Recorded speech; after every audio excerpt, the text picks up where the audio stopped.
एक लड़की का मर्डर हुआ। तभी हमारी मेन कैरेक्टर ने उस लड़की को एक बार में देखा था। उसके बाद उसकी लाइफ में एक डिटेक्टिव आता है जो बहुत मिस्टीरियस था।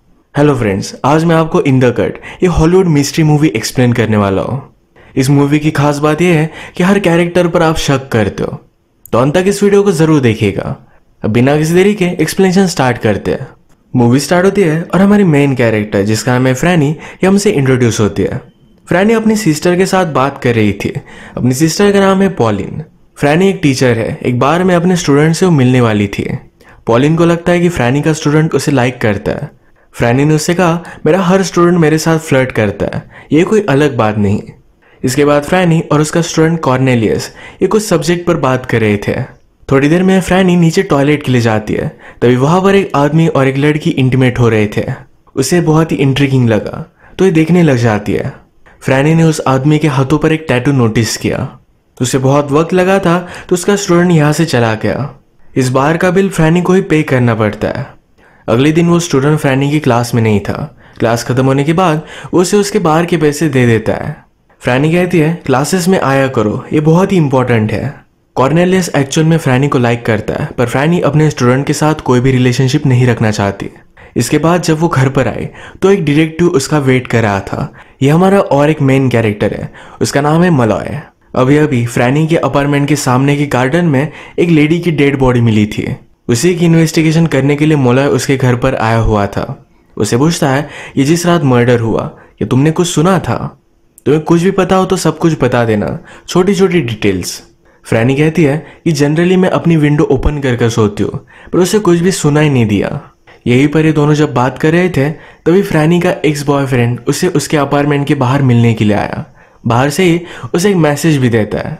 फ्रैनी ने इस बात को इग्नोर कर दिया। मलॉय फ्रैनी के घर में बहुत सारी चीज़ों को नोटिस कर रहा था। ये जैसे कि वो आर्टिस्टिक टाइप है, बहुत सारी चीज़ें लिखती रहती है। फ्रैनी की सिस्टर की फोटो भी उसने देखी। इस सब इन्वेस्टिगेशन के बाद मलॉय अपना नंबर देकर वहां से चला जाता है।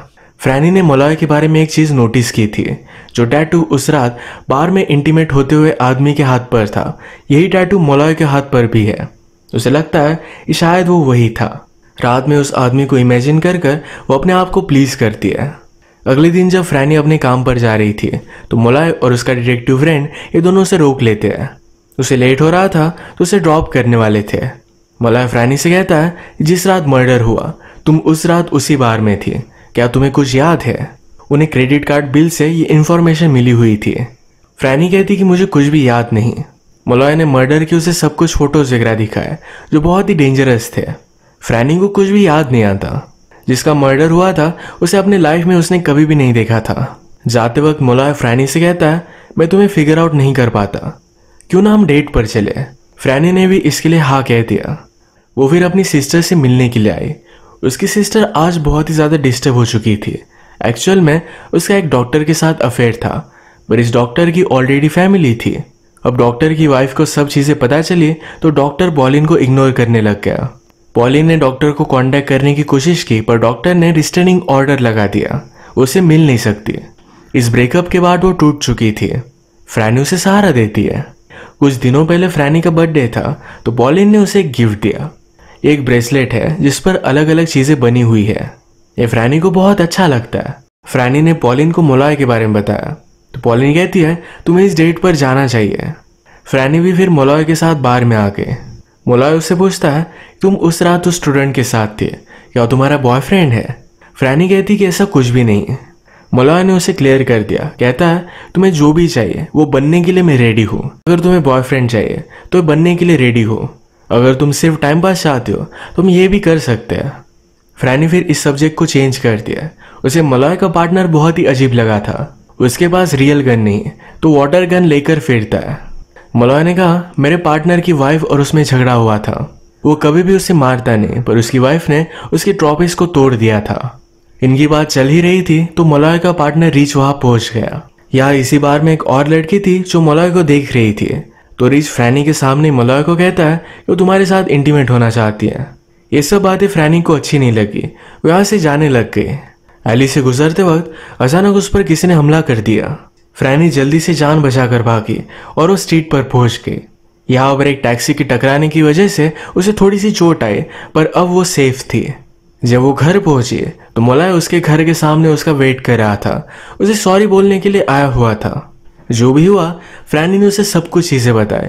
फ्रैनी को लग रहा था कि शायद वही आदमी मर्डरर था। मोलाय उसे कहता है कि वो मर्डरर हो नहीं सकता, क्योंकि मर्डरर बहुत ही अजीब तरीके से मर्डर करता है।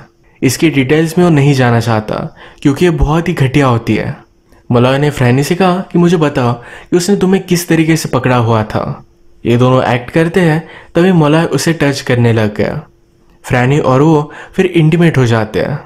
फ्रैनी मोलाय से बहुत ही सरप्राइज थी, क्योंकि वो अलग अलग चीज़ें ट्राई कर रहा था। उसे पूछती है, तुम इतने एक्सपीरियंस्ड कैसे हो? मोलाय ने कहा कि जब मैं टीनेजर था तो पिज़्ज़ा डिलीवरी का काम किया करता था। एक दिन एक ओल्डर लेडी मेरे साथ इंटीमेट हुई थी। उसने मुझे ये सब चीज़ें सिखाई थी। Exact origin story of Johnny Sins. फिर से इंटीमेट होने के बाद फ्रैनी ने अपना ब्रेसलेट नोटिस किया तो उससे एक चीज़ गायब थी। शायद स्ट्रीट में फाइट करते हुए गिर गई होगी। फ्रैनी ने मोलाय से उस मर्डर की रात के बारे में बात की। वो कहता है, उस रात तुम बार के नीचे उस लड़की के साथ इंटीमेट हो रहे थे। मोलाय इसके बारे में कुछ भी नहीं जानता। फ्रैनी कहती है, उस लड़की के ब्लू फिंगर नेल्स थे। मोलाय इंटरेस्टेड हो गया, क्योंकि उसी लड़की का उस रात मर्डर हुआ था। उसने फ्रैनी से कहा कि तुम्हें पुलिस स्टेशन चलना चाहिए। तूने विक्टिम को एक आदमी के साथ देखा था, शायद वही आदमी मर्डरर हो सकता है। नेक्स्ट सीन में हम देखते हैं कि फ्रैनी अपनी सिस्टर पॉलिन के साथ हैंग आउट कर रही थी। फ्रैनी को लगता है कि मोलाय उससे झूठ कह रहा था। उस रात उस बार में वही उस लड़की के साथ इंटीमेट हुआ था। यही बात करते करते फ्रैनी का एक्स बॉयफ्रेंड कैफे के सामने उसका वेट कर रहा था। फ्रैनी के जाने के बाद वो बेचारा बहुत ही अकेला पड़ चुका है। तो उसे कॉल करने की कोशिश करता है, मनाने की कोशिश करता है, पर बहुत ही लेट हो चुका था। फ्रैनी अब उसे प्यार नहीं करती। वो अपना डॉग फ्रैनी को देना चाहता था। वो एक्चुअल में डॉक्टर है, तो 18 घंटे उसे हॉस्पिटल में रहना पड़ता है। फ्रैनी भी इसके लिए मान जाती है। हम मूवी में फ्रैनी को जिस तरीके से देखते हैं उससे हमें पता चलता है कि फ्रैनी की मेमोरी उतनी अच्छी नहीं है। वो हमेशा थोड़ी सी डिल्यूजनल स्टेट में रहती है। नेक्स्ट सीन में फ्रैनी का क्लास जब खत्म हुआ तो कॉर्नेलियस उसे देख रहा था। उसकी वुंड को उसने नोटिस किया, उसके लिए वरी करता है। तभी हम देखते हैं कि मोलाय कॉर्नेलियस को ढूंढ रहा था। मर्डर के रात कॉर्नेलियस भी उसी बार में था, तो उसे भी वो क्वेश्चन करता है। फ्रैनी पर कल रात जिसने अटैक किया था उसके पास फ्रैनी का वॉलेट है, उसके घर पर आ सकता है। तो इसी वजह से वो 5-6 दिन अपनी सिस्टर के साथ आकर रहती है। उसकी सिस्टर और वो अपने फादर के बारे में बात कर रहे थे। फ्रैनी कहती है, क्या तुम्हें याद है कि हमारे फादर मेरी मदर से किस तरीके से मिले थे? फादर किसी और के साथ एंगेज थे और पार्क में आए हुए थे। वहीं पर उन्होंने मेरी मदर को देखा। उससे उनकी नज़रें हटा नहीं पाए। जिससे वो एंगेज थे उसने भी ये नोटिस किया। उनकी एंगेजमेंट उसी दिन टूट गई थी। तुरंत बाद फादर ने 1-2 घंटे में ही मेरी मदर को प्रपोज कर दिया। इनकी बातों से हमें पता चलता है कि फ्रैनी के फादर ने 4-5 शादियाँ की थी। फ्रैनी वंडर करती है कि एक हस्बैंड को पाना कितना डिफिकल्ट होता है। थोड़ी देर में मोलाय ने फ्रैनी को कॉल किया और एक मर्डर हो चुका था। उसे स्टेशन पर आकर कुछ क्वेश्चन पूछना चाहता था। मोलाय के पार्टनर ने फिर फ्रैनी को अलग अलग गुंडों की फोटोज दिखाई। फ्रैनी कहती कि उस रात अंधेरा था, उस आदमी को देख नहीं पाई थी। बात करते करते मोलाय का पार्टनर उसे डेट पर लेकर जाना चाहता था। तभी मोलाय यहाँ पर पहुंच गया और फ्रैनी को लेकर जाता है। मोलाय को फ्रैनी बहुत ही अच्छी लगी थी। उसे पूछता है कि प्रपोज करने से पहले कितना टाइम वेट करना चाहिए। फ्रैनी कहती है, मेरी मदर और फादर सिर्फ 1 ही घंटे में एंगेज हो गए थे। मोलाय फिर उसे जंगल में एक नदी के पास लेकर गया। ये जगह देखकर फ्रैनी को लगता है कि मर्डर करने के बाद बॉडी छुपाने के लिए परफेक्ट है। तभी मोलाय ने गन निकाली और पानी में वो शूट करता है। उसे जो भी फ्रस्ट्रेशन हो ये पानी में शूट कर वो निकाल देता है। फ्रैनी गन से डर रही थी, पर मोलाय ने उसे गन चलानी सिखाई। वो भी प्रैक्टिस के बाद एम करना सीख गई थी। ये दोनों फिर यहीं पर किस करने लगते हैं। ये इंटीमेट होने वाले थे, पर मोलाय रुक गया।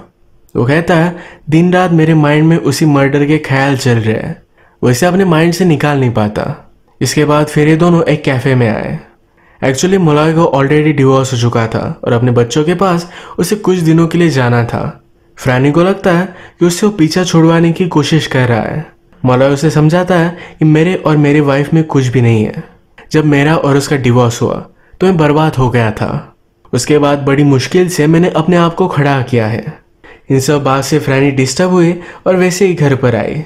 घर पर उसका एक्स बॉयफ्रेंड उसका वेट कर रहा था। उसके पास अभी भी उसके घर की चाबी थी। वो फ्रैनी से कहता है कि शायद तुम्हारे स्टूडेंट ने मर्डर किया था। पुलिस ने नोटिस किया कि उसने अपना प्रोजेक्ट ब्लड से कंप्लीट किया था। फ्रैनी उससे कुछ भी बात नहीं करना चाहती है तो यहाँ से चली जाती है। वो डायरेक्टली अपनी सिस्टर के पास आई। घर पर उसे कोई भी दिख नहीं रहा था। जब वो बाथरूम गई तो उसे डायरेक्टली उसकी डेड बॉडी मिली। पुलिस को कॉल किया जाता है। मॉलॉय वहां पर पहुंचा उसे सहारा देता है।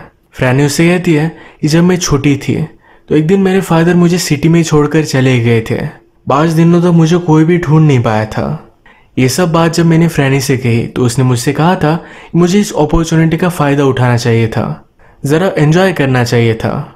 जब भी फ्रैनी किसी हार्ड सिचुएशन में होती थी तो पॉलिन उसे हेल्प करती थी। ये दोनों एक दूसरे के लिए बहुत ही इंपॉर्टेंट थी। फ्रैनी ने पूछा कि उसका मर्डर कैसे हुआ था, उसे जानना था। मॉलॉय कहता है कि मर्डरर ने उसे एक रिंग पहनने के लिए दी। उसके बाद उसने उसका सर काट दिया। फ्रैनी बहुत रोई। उसे फिर मॉलॉय घर पर लेकर आया। अगले दिन फ्रैनी को मिलने के लिए फिर से उसका स्टूडेंट आया हुआ था। फ्रैनी डिस्टर्ब थी तो उसने बहुत सारा ड्रिंक कर लिया था। तभी उसका स्टूडेंट उसके साथ इंटीमेट होने लगता है। फ्रैनी उसे मना करती है पर उसे फोर्स करने लग गया था। तभी मॉलॉय का पार्टनर खिड़की से उसे आवाज देता है। ये स्टूडेंट फिर गुस्से में वहां से चला गया। थोड़े दिनों के लिए मॉलॉय अपने फैमिली के साथ गया था तो इसी वजह से उसने अपने पार्टनर को फ्रैनी पर नजर रखने के लिए कही। कुछ दिन गुजर जाते हैं और वो फिर से फ्रैनी के पास वापस आया। फ्रैनी उस पर बहुत ही गुस्सा आती है, उसे बहुत मारती है। फ्रैनी की हालत बहुत ही खराब थी। मॉलॉय उसे उठाता है, उसे बात वगैरह देता है। फ्रैनी उससे कहती है कि तुमसे कुछ भी एक्सपेक्ट करना क्या गलत है। उसे अभी भी लगता है मॉलॉय एक लायर है। इस बात से मॉलॉय को गुस्सा आ गया। वो कहता है कि इतना सब कुछ करने के बाद भी तुम मुझ पर ट्रस्ट नहीं कर सकती तो इसमें कुछ भी पॉइंट नहीं है। वो गुस्सा कर यहाँ से जा रहा था पर फ्रैनी ने उसे रोक लिया। वो रेडी हुई और उसके साथ कहीं बाहर जाना चाहती थी पर उससे पहले मॉलॉय के हैंडकप उसने ले लिए। एक पोल से उसे बांध देती है। वैसे उसके साथ वो इंटीमेट हो गए। मॉलॉय कहता है कि मुझे जल्दी से यहाँ से बाहर निकालो। उसे जरा अनकंफर्टेबल लग रहा था। अब फ्रैनी जब मॉलॉय के पॉकेट में चाबी ढूंढ रही थी तभी उसे अपने ब्रेसलेट का एक हिस्सा उसके पॉकेट में मिला। ये उसके ब्रेसलेट का हिस्सा उस रात स्ट्रीट में फाइट करते हुए गिर गया था। उसे लगता है कि उसे जो मारने की कोशिश कर रहा था ये मॉलॉय ही था। मॉलॉय ने उसे समझाने की कोशिश की कि ऐसा कुछ भी नहीं है। वो फिर से उसी साइड पर गया था। उसे ये चीज मिल गई थी। फ्रैनी सारे डॉट्स कलेक्ट करने लग जाती है। उसने नोटिस किया था कि पॉलिन की घर की चाबी मॉलॉय के पास थी पर वो डिटेक्टिव है तो शायद इसी वजह से मर्डर के बाद घर की चाबी उसके पास हो सकती थी। पर सारी चीजें उसे मॉलॉय के पास ही पॉइंट कर रही थी। मॉलॉय के हाथ पर का टैटू भी वो इग्नोर नहीं कर सकती। वो कंफर्म हो जाती है कि वही मर्डरर है। मॉलॉय के हाथ बंधे हुए थे, वैसे उसे छोड़कर वो बाहर निकल जाती है। बाहर आने के बाद मॉलॉय के पार्टनर से मिली। उसे सब कुछ बात बता देती है। पार्टनर कहता है कि मेरे साथ चलो। मॉलॉय ने भी इन सारी बातों के बारे में सोचा। उसने और उसके पार्टनर ने एक ही टैटू बनवाया हुआ था। इसका मतलब है उसका पार्टनर सीरियल किलर है। फ्रैनी को मॉलॉय का पार्टनर एक रिमोट से लाइट हाउस पर लेकर आया। पार्टनर फ्रैनी से कहता है कि मॉलॉय एक अच्छा ऑफिसर है, वो ऐसा कुछ भी कर नहीं सकता। फ्रैनी ने मॉलॉय के पार्टनर के हाथ पर टैटू नोटिस किया। वो समझ गई थी कि यही एक्चुअल सीरियल किलर है। वो डर कर रोने लग गई थी। पार्टनर उसे हक कर लेता है। वो कहता है कि डरो मत। वो हमेशा किसी को भी मारने से पहले उसे रिंग देता है। उसी तरीके से फ्रैनी को भी उसने रिंग दी।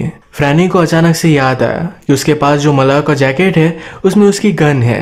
वो गन लेकर इस किलर को मारने की कोशिश करती है पर इन दोनों में बहुत फाइट हुई। फाइनली उसने उसे मार डाला। मॉलॉय ने घर पर कफ से निकलने की बहुत कोशिश की थी पर वो निकल नहीं पाया था।